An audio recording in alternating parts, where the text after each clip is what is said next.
안녕하세요. 저는 장성한 딸 둘이나 둔 여자입니다. 자식을 키우는 일은 참 끝도 없는 것 같네요. 이곳에서 사연을 듣다 보면 다들 자식들로 속 끓이는 사연들이 대부분인 것 같습니다. 대체 자식이 뭐라고 이 나이에도 발을 동동 구르면서 애달아 하는지 저도 참 답답하기만 했어요. 내 속으로 낳았는데도 어쩜 이렇게 자식들 속을 모르겠는지 어렵기만 했습니다. 아들을 키워본 적이 없어서 그런지 몰라도 딸은 참 어렵기만 해요. 특히 두 딸이 성격이 완전히 반대라 어려운 점이 많았습니다. 게다가 남편이 간암으로 15년 전 사망하면서 두 딸과 저만 남게 됐어요. 그래도 애들 다 키워놓고 이제야 말년에 좀 쉬나 싶을 때 남편이 홀연히 세상을 떠났던 거라 자식들 키우느라 힘들진 않았습니다. 하지만 다 키운 줄 알았고 이제는 자기들 앞가림 알아서 하겠구나 싶었던 큰딸이 사고를 칠 때는 정말 세상의 모든 짐을 어깨에 얹은 것처럼 힘들었어요. 자식이 웬수라고 말년에 정말 마음고생 많이 했습니다. 큰딸은 원래도 욕심 많고 추진력이 강했던 딸이었어요. 그래서 하고 싶은 일이나 궁금한 게 있으면 무조건 직접 해봐야 직성이 풀리는 성격이었죠. 학생 때는 이런 적극적인 성격 탓에 학교에서 늘 앞에 나서는 걸 좋아했어요. 그래서 그런지 큰딸은 뮤지컬 배우를 꿈꾸면서 고등학생 때부터 진로를 정했습니다. 힘든 길이라 말리고 싶기도 했지만 말린다고 들어먹을 딸도 아니고 하고 싶다고 하니까 그저 잘 되기를 바랬어요. 이런 큰딸과 달리 둘째 딸은 신중하고 조용한 성격이었죠. 그리고 꿈보다는 소박하고 건강한 삶을 꿈꾸던 자식이랍니다. 그저 맡은 바 본분을 충실히 살다가 일반 회사에 취업을 해서 성실하게 살았습니다. 돈도 알뜰살뜰 아껴 쓰고 적금도 들면서 돈 모으는 재미를 알았어요. 큰딸은 매번 인생은 한 방이라면서 티끌 모아봐야 티끌이라고 돈을 모으지도 않았는데 둘째는 정말 한 푼이 새어나가는 게 아까워서 아껴 살던 자식입니다. 이렇게 적고 보니 두 딸들이 너무 달랐던 게 느껴지네요. 고등학교 졸업 후 각자 전공에 맞는 대학을 다니면서 두 딸은 정말 성격대로 살게 됐습니다. 큰딸은 매번 오디션을 다니면서 탈락의 고배를 마셔도 포기할 줄을 몰랐어요. 하지만 워낙 쟁쟁한 사람들이 가득한 분야라서 그런지 큰딸은 제대로 날개를 펴보지도 못했습니다. 어쩌다가 배역을 하나 맡게 됐다고 해서 보러 가보면 늘 대사 몇 마디 없는 역할이었어요. 보는 저도 속상한데 큰딸은 어떨까 괜히 더 속상했죠. 주연도 아닌 뒤에 있는 조연 중에도 가장 비중이 작은 배역만 했습니다. 그런데도 큰딸은 오히려 대사 몇 개 없던 역할을 잘 끝내고 내려와서 저를 보며 이렇게 말했어요. 엄마, 나 하는 거 잘 봤어? 그럼 엄마 눈에는 우리 딸만 보였지. 엄마만 잘 봤으면 됐어. 그래도 오늘 대사를 3개나 했어. 대단하네 우리 딸. 수고했다.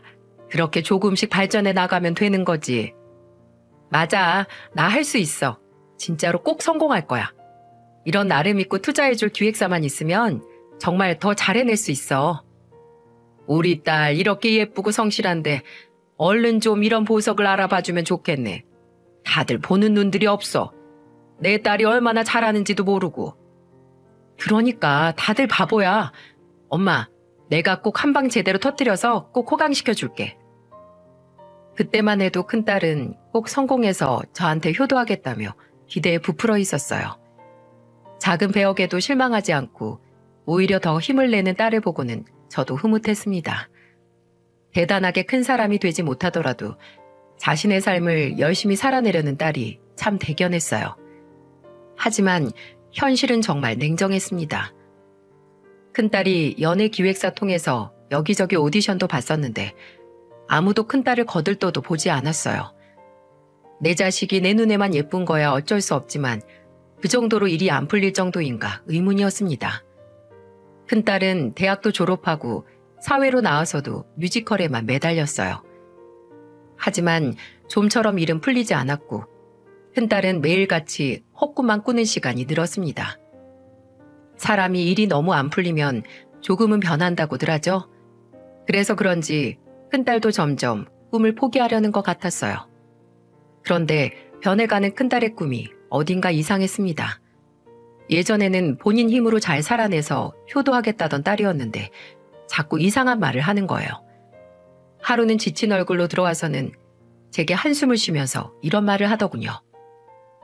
엄마, 나는 그냥 능력 좋고 돈 많은 사람 만나서 시집이나 갈래. 세상에 그런 말이 어디 있어. 인생은 자기 힘으로 살아야지. 너도 네 경제력이 있어야 결혼해도 당당하게 네 목소리 내면서 살 수 있는 거야. 아니야. 나는 그냥 돈 많은 사람 만나서 결혼하고 나면 분말 없이 집에서 내조하면서 살고 싶어. 내가 좀 살아보니까 돈 많은 사람 만나는 게 정말 성공한 인생 같아. 그런 정신으로 뭘 하겠다는 거야. 그런 사람들은 자기 노력으로 이뤄낸 사람들인데 배울 점을 찾아서 너도 네 인생 살아내야지. 그렇게 남의 인생에 빌부터 사는 게 사람 사는 거야? 엄마, 꿈이 밥 먹여주는 거 아니더라. 그냥 돈 있는 남자 만나서 속 편하게 살고 싶어. 너는 하나라도 제대로 해야지. 뮤지컬 그렇게 오랜 시간 해놓고 일 좀 안 풀린다고 그만두면 되겠어? 쉽게 포기하는 것도 버릇이야. 그리고 돈 다 필요 없어. 있다가도 없고 살다가도 갑자기 생기는 게 돈인데 너 아껴줄 사람 찾아야지. 무슨 일이 있어도 너만 아껴줄 사람 만나서 행복하게 살아. 나는 내 딸이 그렇게 돈 있는 사람 만나서 대충 사는 거 바란 적 없고 그렇게 키운 적도 없어. 다 먹고 살자고 하는 짓인데 돈 있는 놈이 최고지 뭐. 제가 아무리 말해도 큰딸은 속물처럼 변해 있었어요. 원래는 자기 힘으로 열심히 해보겠다는 딸이었는데 왜 갑자기 이렇게 변했나 의문이었죠. 그쯤이 딸이 연예기획사 면접을 보러 다니다가 탈락의 쓴맛을 연속으로 볼 때였습니다. 그래서 빈말이라도 저런 말을 털어놓는 게 이해는 갔습니다. 스스로도 나이는 먹어가고 오디션을 계속 떨어지니까 자연스럽게 저런 생각을 하게 된 것 같았습니다. 하지만 내 인생 힘들다고 남의 인생에 붙어 사는 게 말이 됩니까? 그래서 틈만 나면 딸한테 그런 생각하지 말라고 타일렀어요. 이런 제 속도 모르고 듣는 건지 마는 건지 계속 돈 많은 남자 만나서 팔자를 바꾸겠다고 말하는데 제 딸이지만 참 한심했던 때였습니다. 그러다 큰딸이 결혼할 남자라면서 인사 온다고 했을 때 어떤 사람일까 정말 궁금했어요. 그런데 큰딸이 결혼 상대로 데려온 사위는 참 의외였습니다. 입만 열면 능력 있는 남자 만나서 편하게 살겠다던 딸이 안정적인 남자를 데려온 거예요. 처음 본 사위의 첫인상은 제가 봐도 마음에 쏙 들더군요. 키도 크고 훤칠해서 누가 봐도 호감형인 얼굴이었고요. 둘은 1년 정도 연애를 하다 결혼을 결심했다고 했습니다. 사위는 그때가 30대 후반에 공무원 일을 하는 사람이었어요. 잠깐 이야기를 나눠봐도 참 말 예쁘게 한다는 생각이 들게 했죠. 게다가 그런 사위를 정말 사랑스럽게 바라보는 딸을 보니 제대로 임자 만났구나 생각했어요. 저는 이런 남자가 어쩌다 큰딸과 만나게 됐을까 궁금했습니다. 그런데 딸이 의아해하는 저를 보면서 이렇게 말했어요. 그동안 나 이 사람 만나고 많이 변했어. 엄마도 알지? 성격도 고약하고 이기적이고 고집불통인 거. 이 사람 만나고 난 나를 돌이켜 볼 수 있었어. 그동안 엄마가 나한테 했던 말이 어떤 의미인지 전부 알게 해준 사람이야. 네가 드디어 임자를 만났구나. 요즘 표정도 편해 보이고 아주 편안해 보여서 내가 다 보기 좋았어. 우리 딸이 이제는 행복만 했으면 좋겠다. 세상에 돈 말고 소중한 다른 게 있다는 거 알게 됐는데 나 이제 앞으로 정말 착하게 좋은 마음으로 잘 살게. 저는 큰딸의 변화가 정말 놀라웠어요. 왈가닥 같았던 성격도 어느새 진중한 모습을 하고 있었고 정말 성격이 완전히 변해 있었죠. 어떤 사람을 만나서 가까이 하는지가 이렇게나 중요하다는 걸 이제야 알았습니다. 고집불통의 독불장군 같던 딸이 돈보다 소중한 게 있다는 걸 알려준 사람이라고 말하는데 다른 사람 보는 줄 알았네요. 그런데 그 모습이 정말 나쁘지 않고 너무 좋았습니다. 둘째 딸은 워낙 자기 앞가림 잘하면서 착실하게 살고 있어서 큰 걱정 없었는데 큰딸만 보면 속이 답답했거든요. 그런데 큰딸이 이런 놀라운 변화를 보여주니 속으로 무척이나 기뻤답니다. 독불장군 같던 딸을 변하게 한 사위는 정말 듬직했어요. 지금 생각해도 사위가 아니라 아들 같은 사람이었죠. 정말 번듯하게 고생이라고는 모르고 자랐을 것 같은 사위였는데 저희 집에서 제가 직접 차려준 밥을 먹으면서 술을 한 잔 가볍게 따라주다가 깊은 사정을 듣게 됐어요. 사위는 술을 한 잔 가볍게 마시고는 저한테 울먹이는 목소리로 이렇게 말했습니다. 장모님, 전 이렇게 따뜻한 밥상 차려줄 부모님이 없어요. 초등학교 때 보육원에 맡겨져서 거기서 컸거든요. 원래는 할머니랑 둘이 살았는데 할머니마저 돌아가시고 나니까 저를 키워줄 사람이 없어서 보육원에서 자랐어요. 이런 따뜻한 밥상이 참 그리웠어요. 아휴, 고생 많이 했겠네. 그래도 이렇게 잘 자랐으니까 하늘에서도 할머님이 정말 기특하다고 하실 거야. 제가 능력도 부족하고 뒷배경도 없지만 정말 열심히 앞만 보고 살았어요. 사실 공무원 월급 얼마 안 돼서 모아도 큰 돈은 아니지만 저 그래도 월급의 7, 80%는 저축하고 지냈어요. 이제 저한테는 유일한 부모는 장모님 되실 분이다 생각하고 살았습니다. 그러니까 장모님, 저 좀 기특하게 봐주세요. 그런 말 안 해도 너무 기특하고 신통방통해. 내가 이런 아들 하나 있었으면 좋겠다고 빌었더니 하늘에서 아주 뚝 떨어진 것 같네. 부족한 능력이지만 꼭 제 가정 잘 꾸려서 행복하게 살고 싶어요. 혼자 지내서 그런지 일찍 가정 꾸리고 사는 게 소원이었어요. 저 믿고 사위로 받아주세요. 정말 제가 잘해드릴게요. 사위가 눈물을 글썽이며 제게 해준 말들은 가슴에 박힐 만큼 슬픈 말들이었어요. 듬직하고 든든해 보이기만 했던 사위는 슬픈 과거가 있었죠. 할머니 손에 자라다가 갑자기 할머니가 돌아가시면서 초등학생 어린 나이에 보육원에 맡겨졌던 겁니다. 그 말을 울면서 하는데 어찌나 제 마음이 더 아팠는지 몰라요. 그래서 저는 꼭 이런 아들 하나 있으면 좋겠다고 생각했는데 하늘에서 내려준 것 같다며 사위를 안아줬습니다. 얼마나 수많은 고비를 넘어왔을까 싶었어요. 그렇게 큰딸이 사위와 결혼을 하고 난 뒤 제 일상도 바뀌기 시작했습니다. 사위가 정말로 결혼하고 나자 아들이라고 착각이 들 만큼 저희 집을 자주 와줬어요. 정말 놀랐던 날은 사위가 결혼하고 월급날이라며 고기를 사들고 딸이랑 같이 집으로 온 겁니다. 집에 오기 전부터 전화로 먹고 싶은 거 없냐며 이것저것 묻길래 무슨 날이냐고 해도 말도 안 하고 신이 난 채로 사위와 딸이 찾아왔어요. 알고 보니까 월급날이라서 그냥 맛있는 거 먹자고 온 거였습니다. 사위는 장난스러운 얼굴로 저를 보며 말했어요. 다 먹고 살자고 일하는데 월급날에는 맛있는 거 먹고 살아야죠. 장모님이랑 같이 먹으려고 소고기 사왔어요. 아유, 뭘 이런 걸 다 사왔어.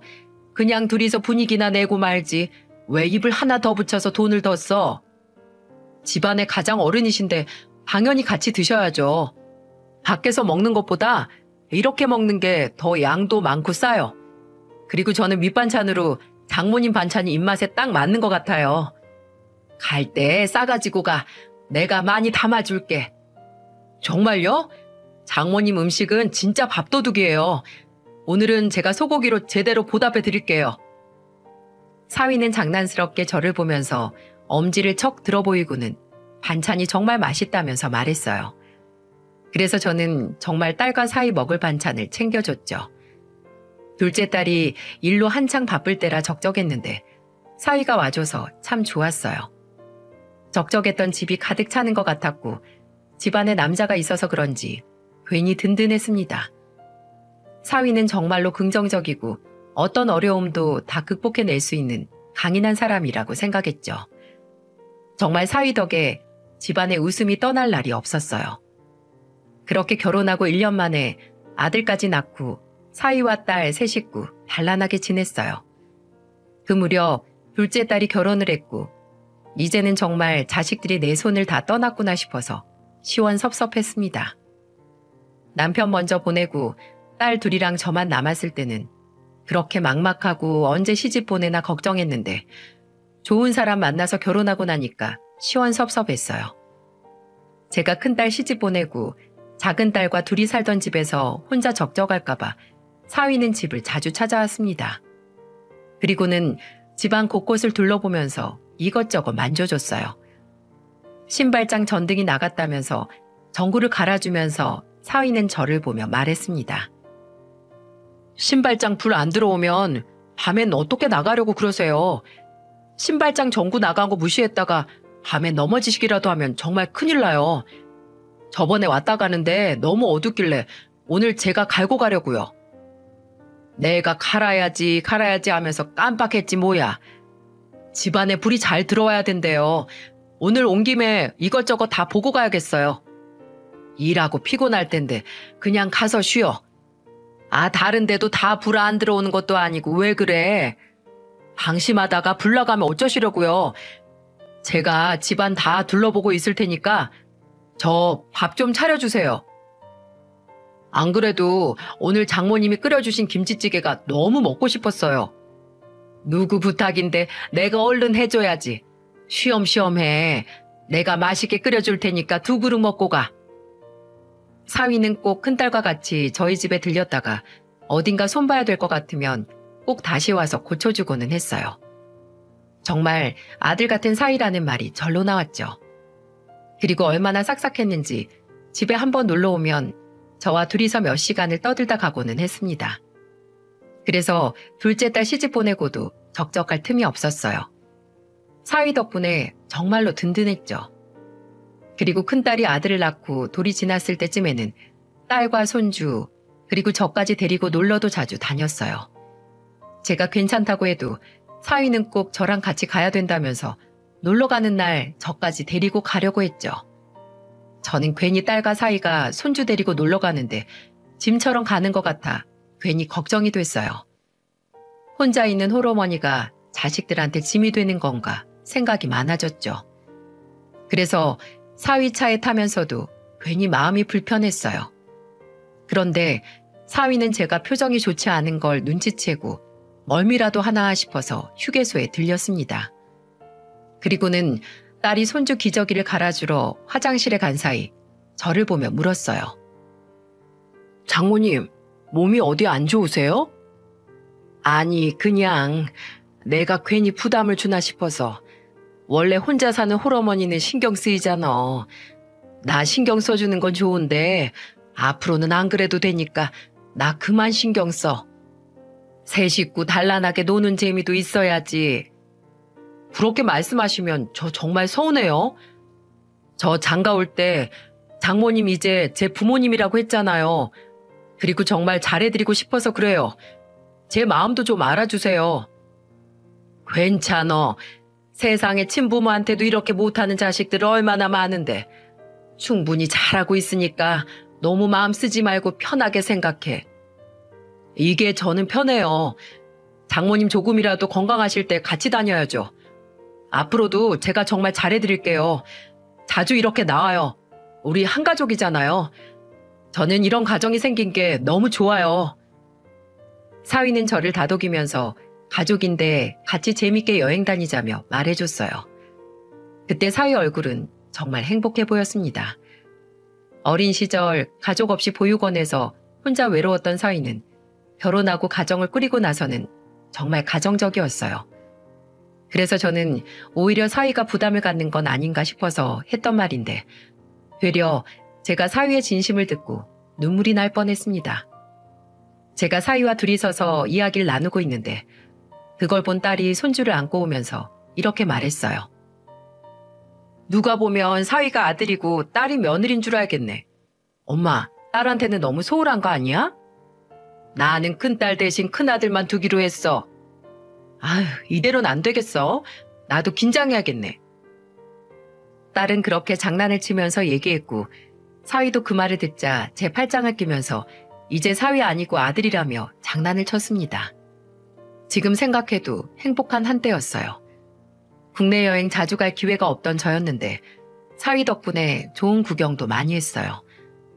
남편 떠나고 나중에라도 애들한테 손 안 벌리려고 혼자서 돈이 되는 일거리는 다 하면서 살았습니다. 그래서 그런지 놀러 다닐 여유는 생각도 못 해봤어요.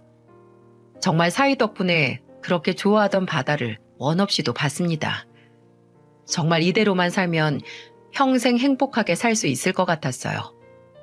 그런데 불행은 소리 없이 찾아와서 뒤통수를 친다는 말처럼 갑자기 찾아왔죠.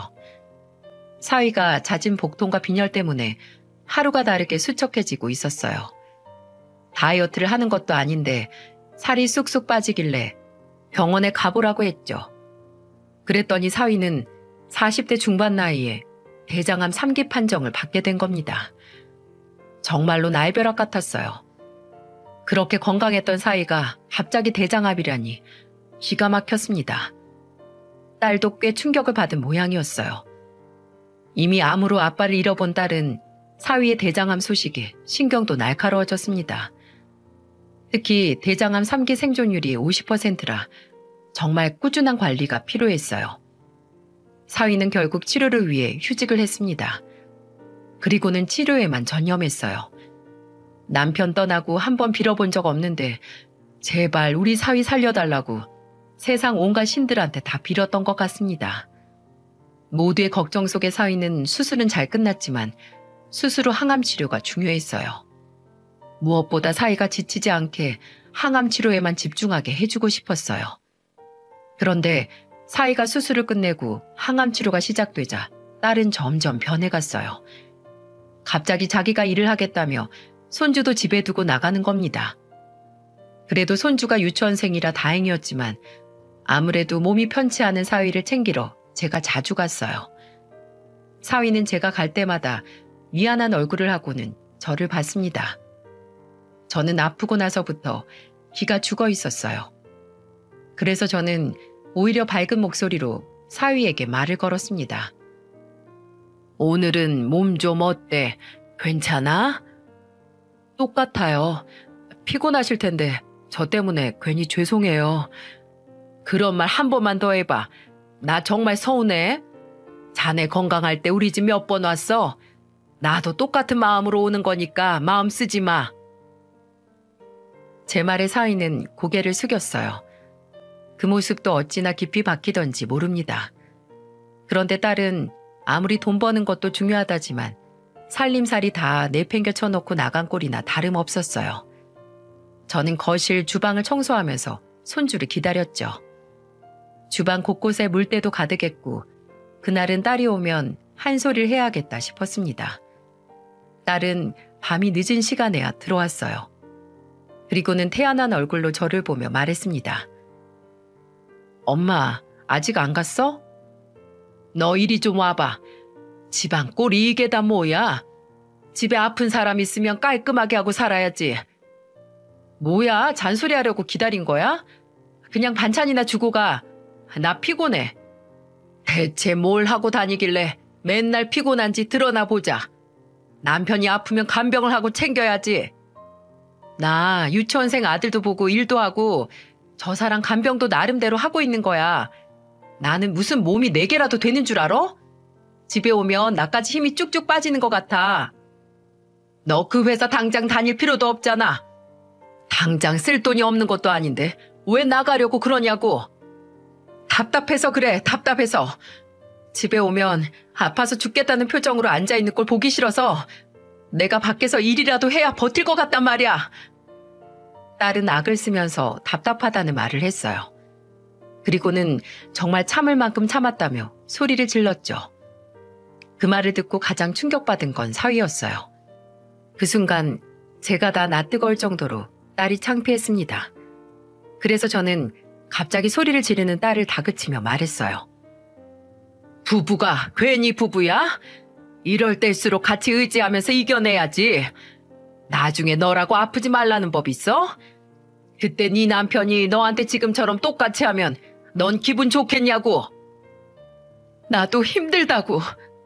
진짜 나야말로 미운 7살의 아픈 남편의 신세가 고달픈 사람이라고. 간병하는 거 힘든 거 다 알아. 근데 지금 너보다 네 남편이 더 힘들고 아플 거야. 나중에 네 아들 생각해서라도 네가 이러면 안 되는 거야. 아빠 없는 아들 만들고 싶어서 그래? 미안해. 나도 답답해서 그랬어. 마음은 그게 아닌데 자꾸 이런 생각이 드는데 어떡해. 딸은 제가 다그치자 목 놓아 울었습니다. 저도 남편 간병해봐서 간병이 얼마나 힘든지 알아요. 그래서 제가 더 도와주려고 했죠. 하지만 그 당시 제 딸은 정말 엄마인 제가 봐도 이해 못할 행동이 많았습니다. 그래서 제가 일부러 집을 자주 찾아갔어요. 딸은 공무원 월급 얼마 되지도 않고 나중을 생각해서라도 일을 해야겠다면서 갑자기 회사를 다니고 있었죠. 참 알다가도 모를 일들이었어요. 그리고는 한 번씩 회식을 한다, 야근을 한다면서 집에 늦게 오는 날도 늘었습니다. 그때마다 저는 사위가 좋아하는 반찬을 들고 가서 사위와 손주를 돌봤어요. 아직 밥도 제대로 못 먹는 사위를 보니까 마음이 아팠습니다. 그래서 저도 모르게 눈물이 그렁그렁 맺힌 채 사위를 보며 말했어요. 밥 생각 없어도 꼭꼭 씹어 먹어봐.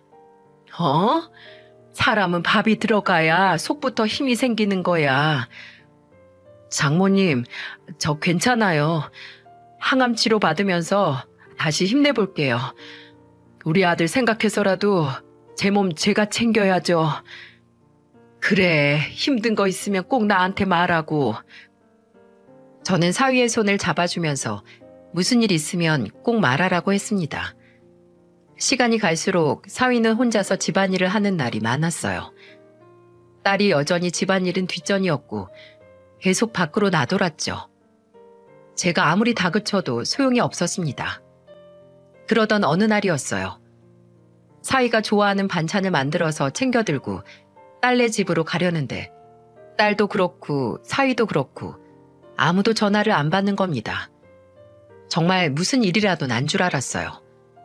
아무리 전화해도 둘 다 전화를 안 받으니까 저는 갑자기 다급한 마음이 들어 집으로 달려갔습니다. 둘 다 전화를 안 받으니까 저는 불안한 마음에 발걸음을 재촉했어요. 그런데 급하게 들어간 집에는 사위가 있었습니다. 그런데 핸드폰이 옆에 있는데도 전화를 안 받고 있던 것 같았어요. 집안 분위기도 평소와 다르고 이상했어요. 그래서 저는 사위를 보면서 넌지시 물었습니다. 무슨 일 있어? 자고 일어난 거야? 왜 둘 다 전화를 안 받아? 나는 무슨 일 난 줄 알고 달려왔잖아. 정연이는 어디 갔고? 장모님 오셨어요? 그 사람 나갔어요. 지금 집에 없어요.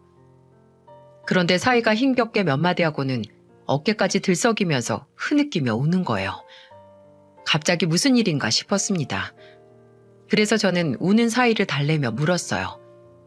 그런데 무슨 할 말이 있는 것 같은데도 사위는 대체 무슨 말인지 쉽게 입을 열지 못했습니다. 대체 무슨 말이길래 이렇게 뜸을 들이나 했어요. 저는 쉽사리 입을 열지 못하는 사위를 달래며 말했습니다. 나한테 할 말 있어? 어디 아픈 거면 내가 택시 잡을 테니까 병원 가자. 장모님, 그런 게 아니고요. 저 사실은 그 사람이 뭔데 그래? 울지 말고 시원하게 말을 해봐. 장모님, 아내가 날 저것 좀 보세요. 사위는 제 말에 사진 하나를 꺼내면서 말했어요. 저는 사위가 꺼낸 사진을 보고는 정말 기겁을 했습니다. 내가 방금 본 게 실제가 맞나 의심까지 들었어요. 글쎄, 사위가 보여준 사진은 큰딸이 외도를 하고 있던 순간을 찍은 사진이었어요. 정말로 사위 볼 면목이 없더라고요. 아무리 봐도 내 딸 정연이가 아닐 거라는 생각을 하며 사진을 뚫어져라 봤습니다. 사진 속에는 큰딸 정연이가 의문의 남자와 다정하게 팔짱을 끼고 산책하는 사진, 서로 애정 표현을 해주는 사진, 심지어는 가정 있는 여자가 가지 말아야 될 곳을 같이 들어가는 모습도 찍혀 있었어요. 정말 너무 황당했습니다. 그때 저는 제가 발 딛고 있는 순간이 꿈만 같다고 생각했어요. 너무 충격적인 사진을 보고 현실이라고 믿고 싶지도 않았죠. 사위가 보여준 사진은 정말 경악스러웠습니다. 그동안 TV나 라디오에서 사연으로 듣던 일 같았어요. 배우자가 병에 걸렸다는 사연 많이 들어봤지만 제 딸이 그럴 거라고는 상상도 못했습니다. 저는 떨리는 목소리로 사위한테 물었어요. 그러자 사위는 저한테 아내와 있던 일을 말해줬습니다. 사위는 집에만 오면 인사도 제대로 안 하는 딸을 보며 이렇게 물었다고 했어요. 당신 요즘 나한테 화난 거 있어? 왜 나랑 인사도 잘 안 하고 신경도 안 써주는 거야? 먹고 살기 힘든데 자기 몸은 알아서 각자 챙기자. 뭐? 어떻게 그렇게 말할 수 있어? 그래, 말 잘 꺼냈다. 나랑 이혼 좀 해줘. 나 당신만 보면 답답하고 우울해져서 못 살겠어. 뭐야? 이혼? 내가 당신한테 어떻게 했는데 이혼이야? 그리고 우리 아들 생각은 안 해? 아들이 지금 대수야? 나 이제 당신 사랑하지도 않아. 귀찮고 보기만 해도 화가 나. 그런데 이런 마음으로 어떻게 더 살겠어? 내 행동 보면 모르겠어? 그냥 나 같은 못된 년 있고 당신 인생이나 살아 좀. 갑자기 이혼하자며 화를 내는 딸을 보고 사위는 당황했다고 했어요. 그런데 갑자기 이혼을 얘기하는 딸이 너무 수상하다고 했습니다. 그동안 집에만 오면 핸드폰만 붙들고 있고 인사도 제대로 안 해줬고 외출도 너무 많아졌다고 했어요. 그래서 이상하고 의심스러운 마음에 심부름센터에 의뢰해서 딸 뒷조사를 해봤던 겁니다. 그 결과 사위는 딸이 외도하고 있는 증거를 받게 됐던 거였죠. 정말 기가 막혔어요. 이렇게만 들어도 황당해서 미치겠는데 더 놀랄 사실이 또 있었습니다. 제 딸이지만 철면피도 그런 철면피가 없었어요. 사위는 딸과 있던 얘기를 제게 털어놓다가 사진 속 남자가 아는 사람이라고 했습니다. 진짜 식은땀이 흘렀어요. 심지어 큰딸과 바람을 폈던 상대가 사위도 알고 있는 사람이라는 거예요. 그때 이런 말을 사위한테 직접 들은 제 심정이 어땠을지 짐작이 가시나요? 정말 사위 보기 민망한 건 둘째치고 화가 솟구쳤어요. 사위는 딸이 바람핀 상대가 누군지 침착한 목소리로 말해줬습니다. 사진 속 그 사람, 저랑 같은 보육원 출신이에요. 저보다 1살 많고 크게 성공해서 강남에서 사업 중이에요. 뭐야? 그 정도로 잘 가까운 사람이랑 바람이 났다는 거야, 지금? 제가 암 걸리기 전에 정말 소중하고 존경하던 형이었어요. 그래서 제가 정말 존경하는 형이라고 아내랑 같이 셋이 본 적도 있어요. 그러다 제가 갑자기 대장암에 걸리면서 자주 못 봤는데 그 사이에 둘이 만났던 것 같아요. 이게 무슨 일이야. 미안하네. 정말 미안하네. 사위는 가장 가까운 형과 아내한테 배신을 당한 거였습니다. 저도 이렇게 충격적인데 사위는 오죽했겠습니까? 사위는 끝도 없는 절망에 빠져 있었어요. 그리고 너무도 슬픈 목소리로 그동안 무슨 일이 있었는지 제게 털어놓기 시작했죠. 딸은 틈만 나면 손자까지 데리고 나가서 상간남과 데이트를 했다고 했어요. 그리고 집에 늦게 들어오거나 갑자기 일이 생겼다고 집을 급히 나갔을 때도 전부 상간남을 만나러 간 거였다고 했습니다. 듣는 내내 저는 정신적으로 너무 힘들어서 두 눈을 질끈 감기도 했어요. 제가 이 정도인데 사위 상태는 더 심각했죠. 저한테는 담담하게 말했지만 그제야 집안 곳곳에 있는 위험한 물건들이 눈에 들어왔어요.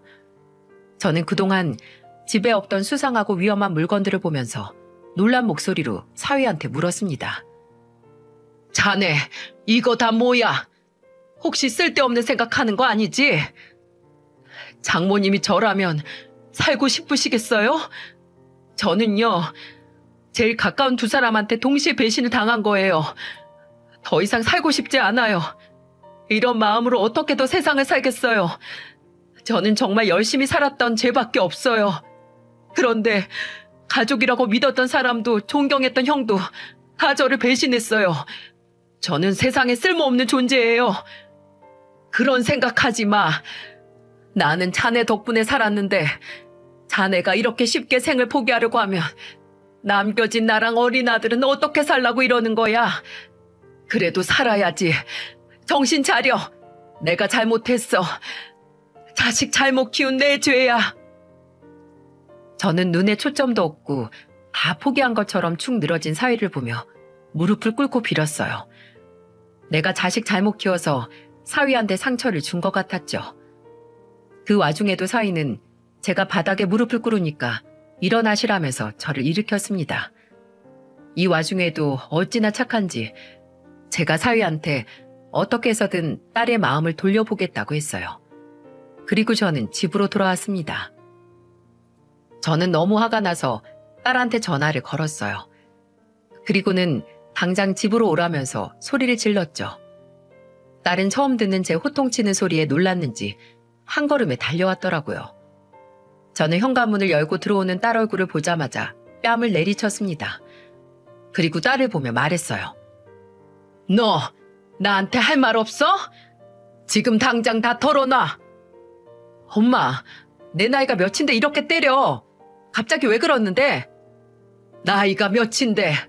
넌 그럼 나이가 몇인데 그러고 다녀. 네 자식도 남편도 뒷전이고. 혹시 엄마 우리 집 갔다 온 거야? 너 뭘 잘했다고 이혼을 하자고 네 멋대로 통보해. 아픈 사람한테 네가 그럴 수 있어? 너 바람 폈다며? 그것도 네 남편 친한 형이랑 바람나는 정신 나간 짓을 해? 엄마, 그럼 내가 언제까지 아픈 사람 병수발 들어?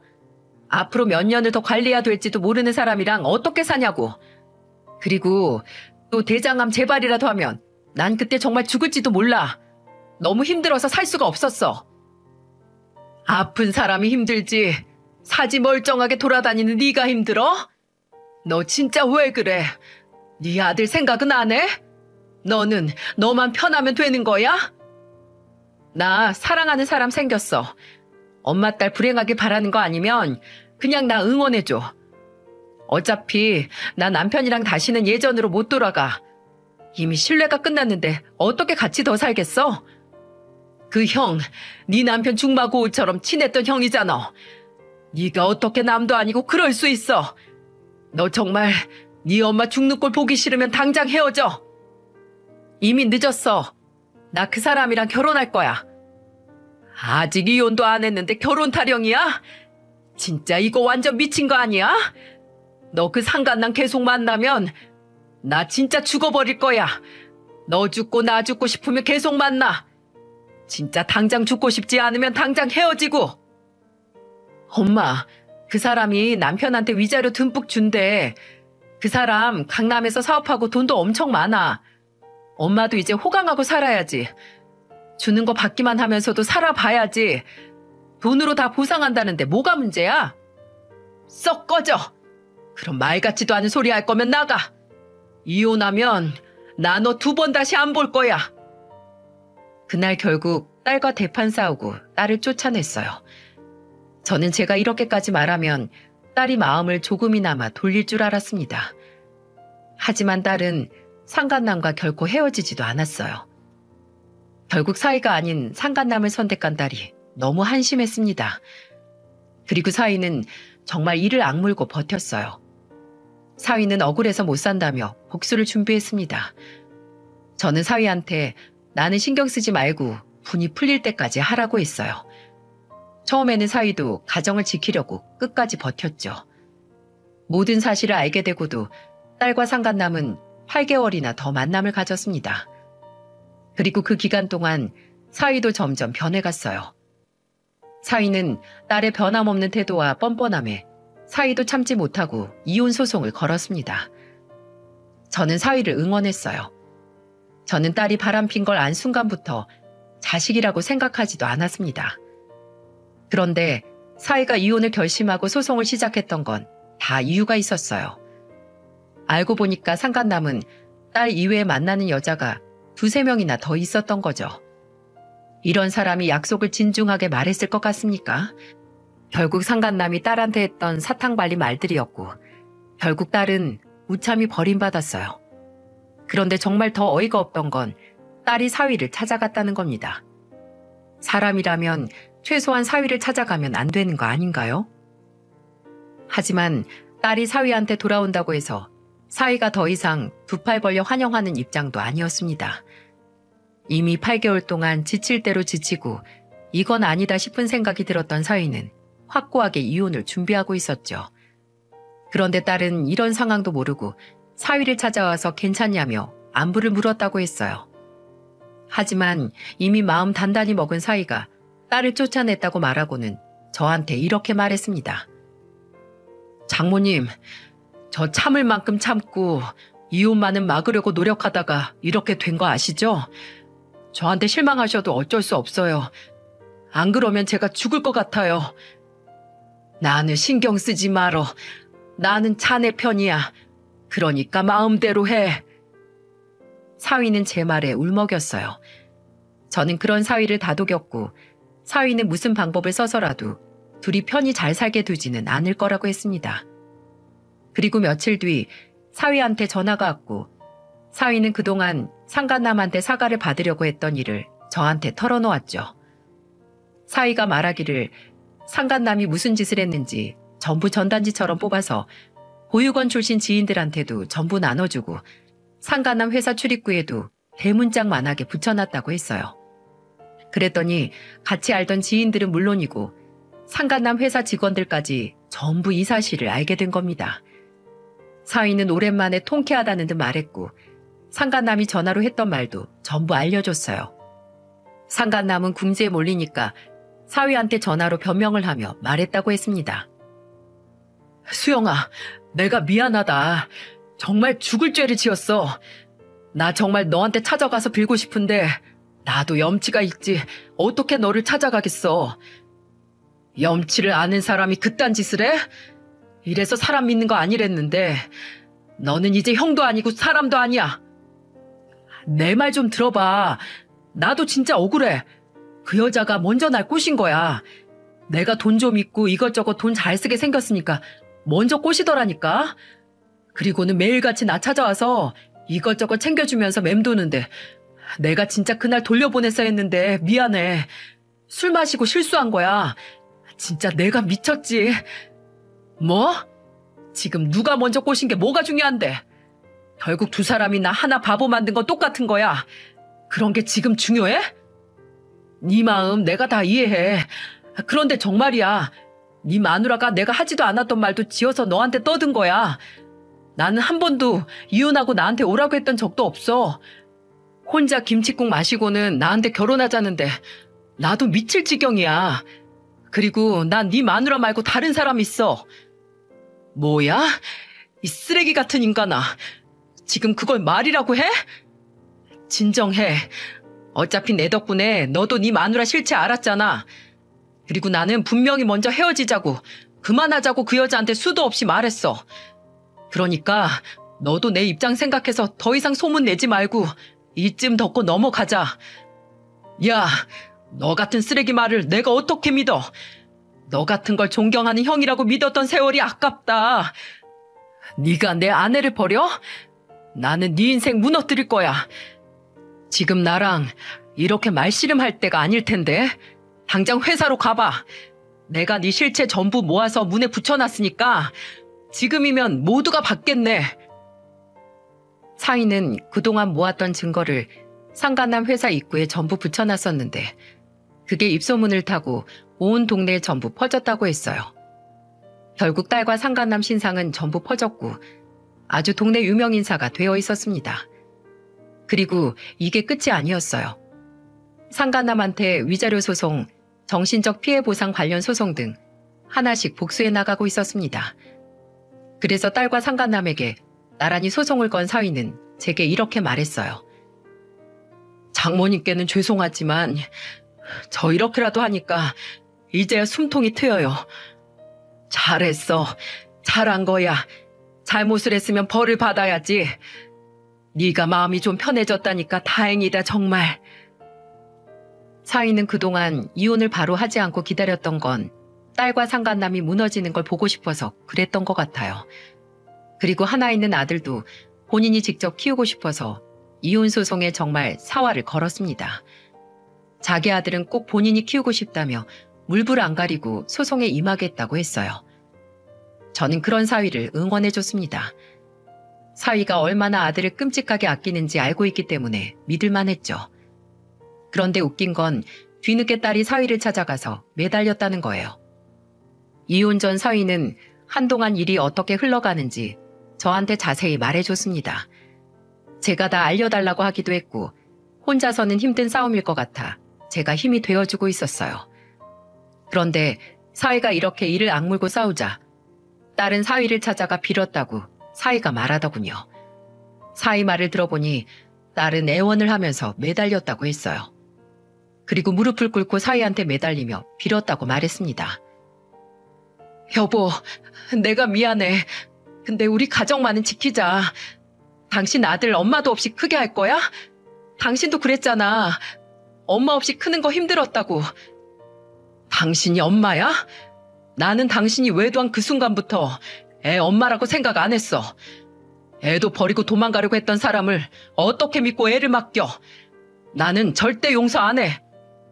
내 말 좀 들어봐. 내가 잘못했어. 사위는 딸이 애걸복걸 매달렸지만 단호하게 내쫓았다고 했어요. 어쩐지 딸이 온몸이 먼지투성이를 하고 들어온 게 의아했는데 사위한테 매달리고 애원하느라 그랬던 거였습니다. 그때만큼 딸이 한심했던 적이 없었어요. 그리고 딸뿐 아니라 상간남도 결국 다른 회사 직원까지 전부 알게 된 상황이라서 회사를 이전했다는 소식을 사위를 통해서 듣게 됐습니다. 사위는 그래도 소송은 포기하지 않고 끝까지 싸워서 꼭 위자료를 받아낼 거라며 저한테 힘차게 말했어요. 그렇게 사위 곁을 지키며 사위가 긴긴 싸움 지치지 않도록 저는 도와줬습니다. 이렇게라도 해야 사위한테 제 마음의 짐을 덜 수 있을 것 같았어요. 재판 결과 딸은 손주를 사위한테 보내야만 했습니다. 양육권은 사위한테 넘어갔고 사위는 원하는 대로 양육권을 얻어서 기쁘다며 좋아했어요. 본인처럼 외롭게 크지 않도록 정말 최선을 다하겠다며 말했습니다. 그리고 사위는 이혼 소송을 마무리하면서 저를 찾아왔고 저를 보며 정중히 말했어요. 아마 상간남도 보육원 지인들 사이에서도 소문이 쫙 퍼져서 못 나타날 거예요. 돈보다 소중한 인연들 전부 잃어서 이제 죄책감을 안고 살겠죠. 아내도 어쩔 수 없어요. 다 본인들 업보잖아요.